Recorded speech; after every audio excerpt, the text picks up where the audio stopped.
On today's show, Are the Celtics back on track? Can the Rockets keep the third seed? And will Towns make All-NBA? it's spring, so it's time to tidy things up. Which team needs to clean house? Who should be dusted off? And which player would make the best nanny? And good or bad, which team has this season's most surprising record? It's Wednesday, March 6th. The starter starts now.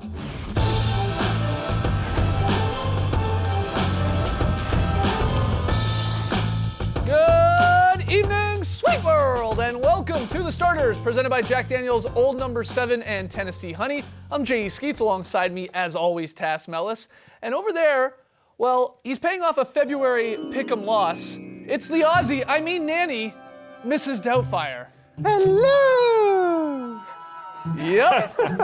Lee Ellis paying off February's pick'em loss by going full Doubtfire. You got to be cleaning the entire show, dusting, sweeping. It's a mess in here. Don't knock over anything. You're making it messier. All right, over yonder, it's the bearded one, Trey Kirby. Hey-o! Hey, Yo. you dropped something. Get out of here. I'm here at the internet looking for your best tweets at hashtag the starters. Lee is in full Doubtfire. If you ever seen the movie, you know the most iconic scene is Mrs. Doubtfire working around the house, dancing to Aerosmith's Dude Looks Like a Lady, which we cannot legally play because it rocks too hard.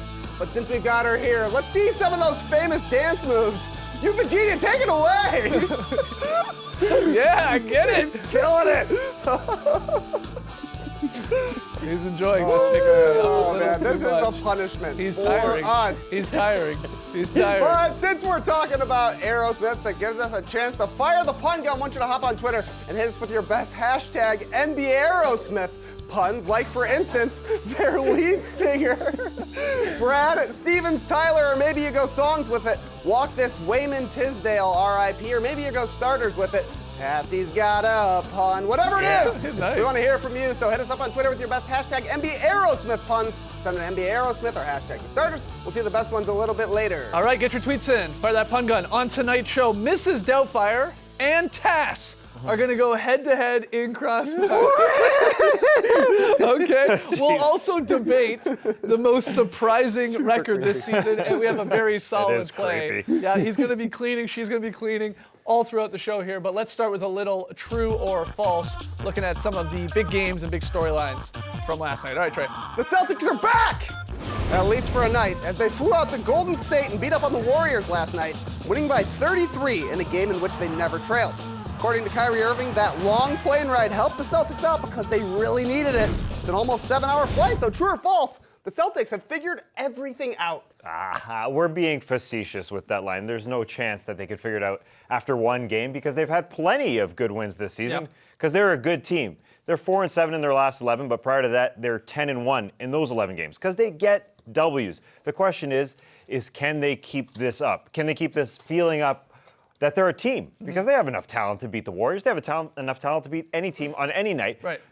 But when you share the ball like that, and what it really comes down to is when you believe in each other and you believe Kyrie's your number one guy. Because it's not going to be this every single night where you have 38 assists and Kyrie isn't your leading shot taker. Yeah. That's just not going to happen. So when Kyrie starts taking shots, are you still going to fight? Are you still going to play D? Are you still going to pass that ball around?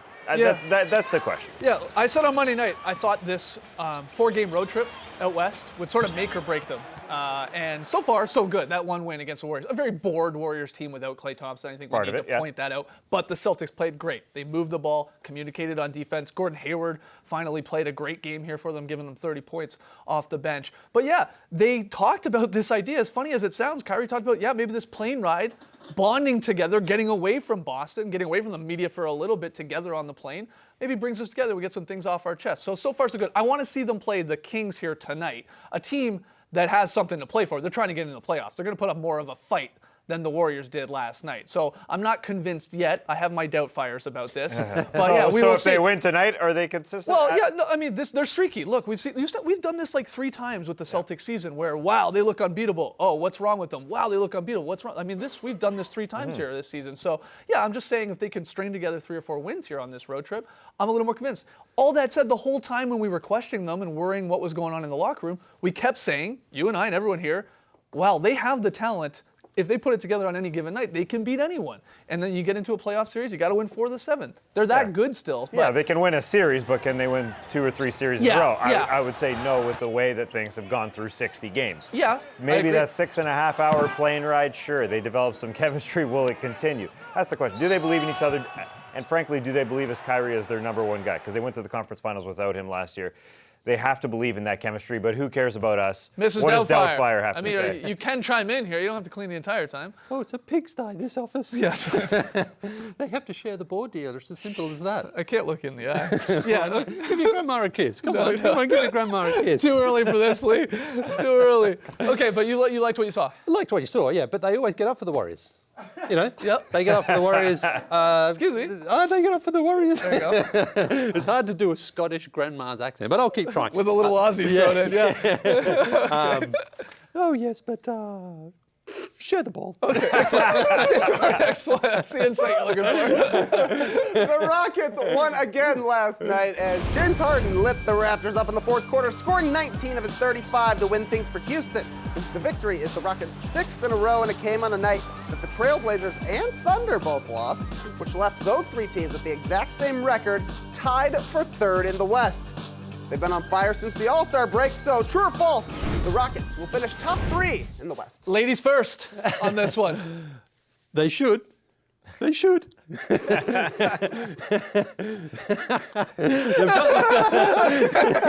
too tough for them. They've got themselves into a great position, considering where their season started, and now it's up to them to cement this and finish it. It is so important they don't finish 4th, because then they do get a chance to face the Warriors in the conference finals if things go to plan. So they have to finish 3rd, no worse than that, because they can take the Nuggets. You think they can take anyone else in the West except the Warriors? And even, as we saw a couple of Saturday nights ago, they can actually push the Warriors. Yeah. Everyone has to be healthy, though. So good on them for where they are now, for considering where they were. What do you think? I think it's a 2-team race for 3rd place. The Thunder, number one, are faltering. They got a tough schedule the rest of the way. They just don't look like themselves. Paul George is not 100%. It's between them, the Rockets, and the Blazers, I think, for that 3rd spot. And the Rockets probably have the 2nd spot in sight. It is incredible how they've turned this thing around. And I think that they are the only team that can really challenge the Warriors in the Western Conference because they play such a different style. It messes the Warriors up to some degree. No one's in theory going to beat the Warriors. They are definitely the favorite at this point. But I'm concerned for those Thunder. Paul George does not look right. 8 for 25 coming back after that 3-game stint where he was out with a shoulder injury. He's got to be great for them. And we saw him without him. They did not look good. Yeah, they're the hottest team in the NBA right now, the Rockets are. They've got quality wins here over this stretch, not just going up to Toronto and beating the Raptors, a good team who they rarely go up there and get a win, but they beat the Warriors, they've beaten the Celtics. Are you fake spraying the table? Okay, interesting. Well, he's really in character here. But you got Chris Paul looking great since the All-Star break, looking a lot re-energized, a little more fresh, and that's key to the Rockets' success. And here's the other thing. They've got this strange tiebreaker between, if it's a 3-way tie, as it is right now with the Blazers and the Thunder, the Rockets would win that tiebreaker if all 3 teams have the exact same record at the end of the year because they're the division winner, even though they have a 1-2 record against the Blazers this year, and they don't have another game against them. And they're 1-2 against the Thunder right now, and they got 1 more against them. So that's still a strange little wrinkle there. It's not head-to-head if it's a 3-way tie. So that's that helps them out if they all have the same wins at the end. Divisions mean something. Yeah, I guess they do. All right, Trey, final one. All right, Karl Anthony Towns had another huge game last night, going for 41 points and 14 rebounds while doing his best to bring back Raising the Roof, all in a win against the Thunder. Towns is averaging 36 and 13 his last 5 games, bringing him to 24 and 12 for the season. So guys, true or false, Karl Anthony Towns will make All-NBA. Wow, this is tough. I think I lean towards false, but he is killing it right now. If you look at the 2 guys, the center spot. Yeah, the 2 guys ahead of him, ahead of anyone else, they're going to be All-NBA first and second team at the center position, Jokic and Embiid, right? Now it'll either be Embiid number 1 and Jokic number 2, or Jokic number 1 and Embiid number 2. Then it comes down to Towns, Anthony Davis. Now I know that's an interesting one with how he sort of derailed the Pelicans season. He's only played 50 games. And then Gobert and Vucevic. I think I go Gobert. I think Gobert right now would make my All-NBA third team. Yeah, I know. He doesn't put up he doesn't score as many points as those other guys, but his impact defensively and being on the better team than both a Vucevic and a Towns with the Wolves, it's got to count for something. But it's very, very close to that third spot. It comes down to Karl Anthony Towns and Anthony Davis for me. And I think Anthony Davis is going to get treated like James Harden in 2016 to some degree, where he's left off the All-NBA teams, even though he was second in scoring, because voters just aren't happy with that New Orleans situation. And not that he didn't try, like people wanted to put on James Harden back then for the defensive end, but Anthony Davis isn't playing 100% right now. He's not playing 100% of his minutes, so I think they're going to dock him for that. To me, it comes down to those two guys. Rudy Gobert is amongst those people. But what's up? Towns? What's up, D? Yeah, Towns' record is going to count against him. Yeah. I think. Rudy bro, I hear you, bro. Yeah, bro. I think Rudy Gobert, the Jazz are in the playoffs. I think he's going to do it. But you look at Towns' splits. What? Look at Towns' splits over the season. Every month he's gotten better and better and better. As soon as Jimmy was out, it's Carlston. What are we doing? What's going on? It's not a payoff at all. He's literally said 8 words. Just cleaning the studio. All right, when we come back, Mrs. Doubtfire and Task go ahead and Crossfire. Get her some water. Hey, whose idea is this?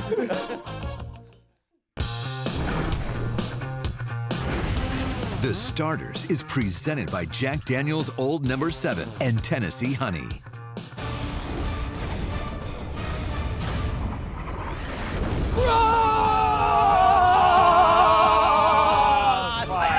Welcome to Crossfire, by far the loudest segment on the Starters. Here's how this works.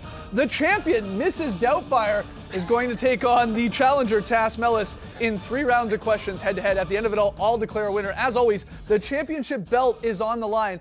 And today, and only today, the winner also gets custody of these 3 beautiful children. The stakes are high. Oh, yes. Okay, guys, first one. Round 1. As we've already seen, Mrs. Doubtfire here likes to keep things tidy, sweeping and vacuuming and so on. It's greatly appreciated. Got to get the spring cleaning going here, guys. But let's turn that little dust feather thing over to the NBA.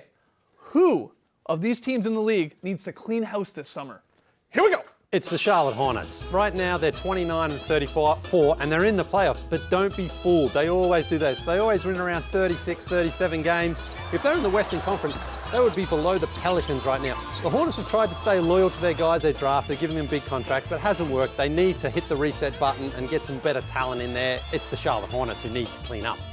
For me, it's the Wolves. Much like the Bucks have figured out everything around Giannis, the Wolves have to figure out what's going on with Karl Anthony Towns. We saw he signed his contract extremely late this preseason because he wasn't happy with the Jimmy Butler situation. Him and Wiggins aren't working, and I'm tired of seeing guys dribble around and take last second shots that aren't Karl Anthony Towns. Derrick Rose, Jeff Teague, even Jared Bayless is doing it. Give Cat the ball, figure things out. All right, love it, I love it. Here we go, round 2. Another important part of cleaning, guys.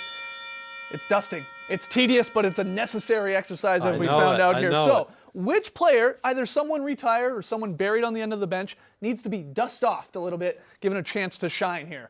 Here we go. I'm going to the G League. Andre Ingram, if you remember last year, he was a feel-good story for the Los Angeles Lakers. He is the all-time leader in G League's games played, but they plucked him out of there as a 32-year-old rookie. He scored 19 points against the Rockets, and it's March. The Lakers are not making the postseason. He's still down there playing for the South Bay Lakers. Bring him back up. It's a feel-good story. Make everybody smile for a game or 2. A guy who makes everyone smile is Nick Swaggy P. Young. He's actually a champion of the NBA, and he's out there. He's available. A lot of teams always need like a 3-point shooter, someone on the wing. We know Swaggy provides entertainment and fun for the fans as well. Go get him. He went for the Denver Nuggets earlier this season. He was fine. Swaggy's a great teammate to have on the plane. You want to go get yourself some swag. All right, Nick Young and Andre Ingram. Doubtfire knows swag. All right, final one, guys. Round 3 here. It's a very simple question. Which NBA player would make the best nanny? Here we go. What, not including myself?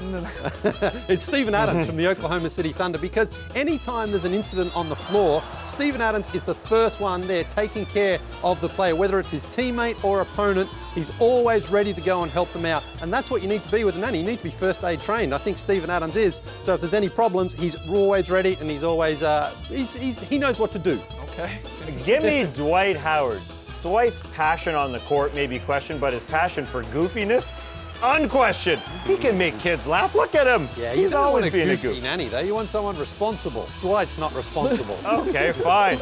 You win. He's been called immature more than focused. I think he's got a little maturity in there. A little. He can nanny it up. All right. Good battle here in Crossfire. But the winner of this belt and shared custody, I should have said, of 3 beautiful children, it's gotta go to Mrs. Doubtfire. Yeah. I really mopped up this time, didn't I? It was never a Doubtfire. When we come back, more of Mrs. Doubtfire. Oh yeah, man. Tough payoff,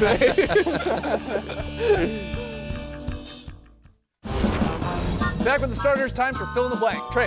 Over on NBA.com's blog table, they asked their stable of writers a simple question. Are you more surprised by the Celtics or Lakers record thus far? Let's open this up to the entire league, guys. Fill in the blank. The most surprising record this season is blank. I'll go with the Pacers. I'll get us started here. They won 48 games last year. That was unexpected, right? Oladipo's rise to all-star, all-NBA level. This year, though, they played 30 games without their best player in Oladipo, and they're already at 42 wins.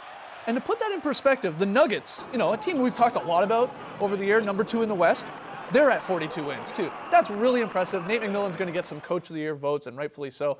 I got to go with the Pacers. Very surprising. Ms. D? I'm going with the Brooklyn Nets, who are actually showing real progress over these last couple of years, especially with Kenny Atkinson. They're on pace right now to go 500, which will probably get you 6th in the Eastern Conference. And it's a really good story because the Nets, remember, for a couple of years were just awful to watch.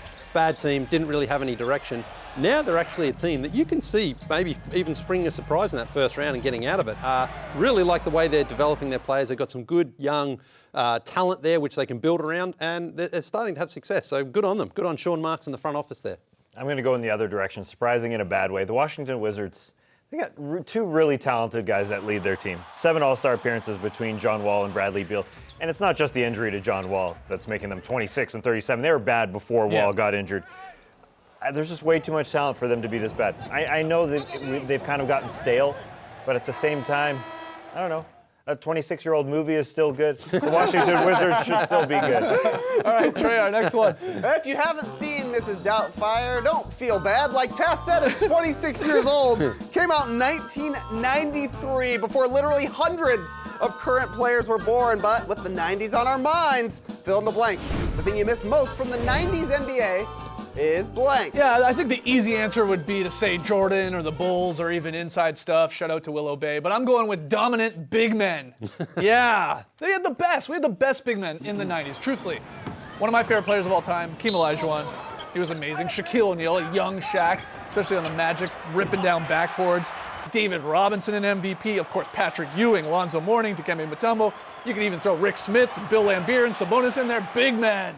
That's what I remember most or look back on the 90s. Men being dudes. Yeah, well, it's better than this. Big men being dudes. I got to piggyback on that. I miss the slow play.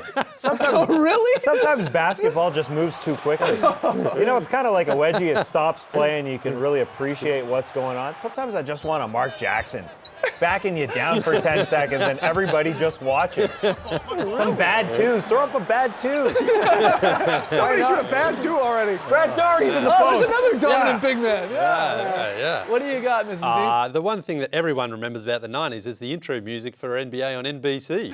Bada bada bada bada bada bada ba ba ba bada bada That's good. Wouldn't it be great to bring it back? They brought it back for college basketball Wouldn't it be great if we had the rights and we could have played it there? Doesn't matter. I got close enough. Trey, final one. Believe it or not, Mrs. Doubtfire has a 71 on Rotten Tomatoes. Better than Robots, but worse than Happy Feet. Not too bad, but not in the upper echelon of movies starring the late Robin Williams. Guys, fill in the blank. The best Robin Williams movie is Toys. It's Toys. It's toys? No, it's Good Morning Vietnam! I love this movie. I think it's because my dad was a big MASH fan. And then this movie came out, which was like a comedy war drama and like very sort of similar in ways. But it's a very, very funny movie, and he was amazing. He improvised like half his lines in that thing too, so I'm going with that one. We know Good Will Hunting is his best No, it's movie. fine, it's great. I relate to Jumanji. It had an effect. It had an effect on me. Yeah, as an immature 14-year-old, this came out. It spooked the heck out of me. You had the crocodile scene. You had Peter turning into a monkey. Yeah, that's scary.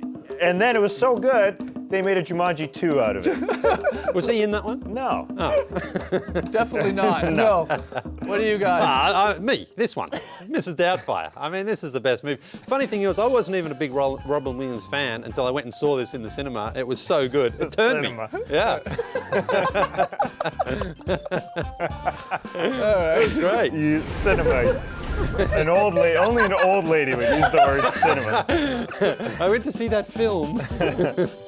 We saw it in black and white. All right, when we come back, very solid play.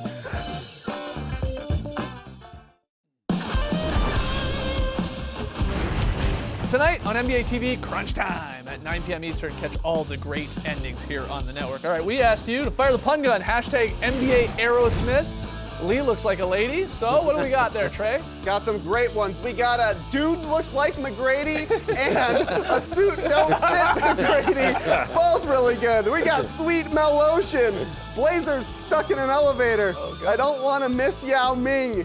Kojo Perry on lead guitar.